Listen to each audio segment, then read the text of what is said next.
अगला प्रश्न है प्रश्न संख्या 10। देखिए, किसी सिक्के को एक बार उछालने पर ऊपर शीर्ष आने की प्रायिकता होगी। किसी सिक्के को एक बार उछालने पर, एक बार उछाल रहा है ना, दो बार नहीं, ध्यान रखेंगे इन सब चीजों को। किसी सिक्के को जब हम उछालते हैं तो क्या आता है, या तो हेड आता है या फिर टेल आता है। यही हमने बताया था भाई, जब किसी कॉइन को हम उछालते हैं तो क्या आता है, या तो हेड आता है या फिर टेल आता है।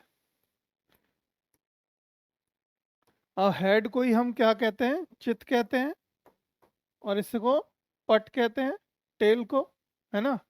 चित और पट, और चित को ही कहा जाता है बेटा क्या, आपका शीर्ष, जो यहाँ पे बोला जा रहा है क्या, शीर्ष। शीर्ष किसको कहते हैं हम, चित को ही कहते हैं। तो ये देखो, अलग अलग भाषा में पूछ लेता है, अलग अलग तरीके से पूछ लेता है। अगर सिक्के की बात हो रही है, चाहे वो भाषा कोई भी पूछे, कुछ भी पूछे, आपने क्या लिखना है, प्रोबेबिलिटी ऑफ शीर्ष।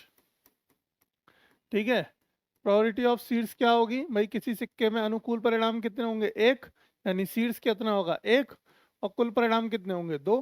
तो यानी कि प्रोबेबिलिटी क्या होगी, 1/2 होगी। कितनी होगी, 1/2, यानी कि ऑप्शन नंबर क्या होगा बेटा, सी होगा हमारा। कौन सा, ऑप्शन सी हो जाएगा सही आंसर।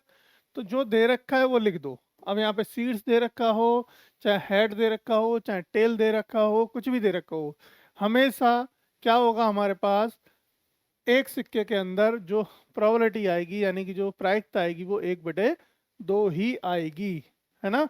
जब अगर आपसे किसी भी एक चीज की प्रायिकता पूछी गई है, यानी कि चाहे हेड की या फिर टेल की। ठीक है, तो बहुत सिंपल प्रश्न है, एक नंबर आपने हाप लिया, यानी कि आपने एक नंबर जोड़ लिया अपने खाते में।